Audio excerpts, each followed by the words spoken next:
Orang itu dari punya sepeda terus punya motor, dia mulai muncul kesombongan. Dari punya motor menjadi punya mobil, tambah lagi kesombongan. Jadi dia terancam sebenarnya oleh kelemahan jiwa.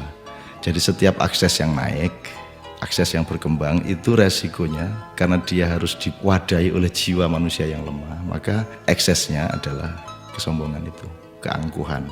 Jadi singkat kata, makin kita kaya, makin terancam untuk hancur oleh kesombongan. Dan ini bukan hanya soal kaya, makin pinter juga biasanya makin sombong, Mas. Jadi ada yang namanya kesombongan feodal, itu untuk orang-orang kaya. Ada kesombongan kuasa, itu orang tuh makin berkuasa, makin sombong, makin tidak tahu bagaimana berdiri sejajar dengan orang lain.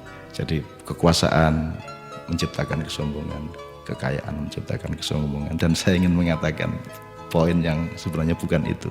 Kepandaian juga sangat berbahaya untuk memunculkan kesombongan kita. Dalam bahasa populer kita sebut keangkuhan intelektual. Tapi yang lebih berbahaya lagi, menjadi orang soleh, orang alim itu juga bisa menimbulkan kesombongan. Jadi banyak orang-orang yang beragama dengan tekun, salah satu hasilnya adalah dia sombong atas orang lain. Diam-diam selalu merasa lebih hebat dari orang lain, lebih masuk surga daripada orang lain, lebih diterima Allah oleh orang lain. Jadi teman-teman sekalian, sesungguhnya ajaran yang paling dahsyat keindahannya adalah ajaran mengenai tawadhu, ajaran mengenai kerendahan hati.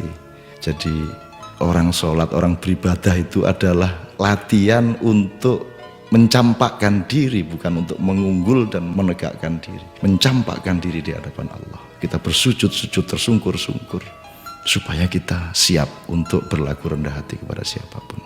Karena sekarang ini betul-betul bukan hanya orang kaya, bukan hanya orang kuasa, bukan hanya orang pintar, tapi orang alim juga sombong. Itu namanya kesombongan kesombongan orang alim. Jadi tidak lantas kita jangan jadi alim supaya tidak sombong, atau jangan tidak kaya supaya tidak sombong, tidak begitu. Tapi kayalah, tapi tidak usah sombong. Kuasalah, tapi rendah hati. Pandailah, karena itu menjadi justru lebih arif dan menjadi alim serta solehlah, supaya engkau mampu merendahkan dirimu di bawah orang yang paling rendah pun di kampung-kampung yang kumuh tempat engkau lewat dengan kakimu. Terima kasih.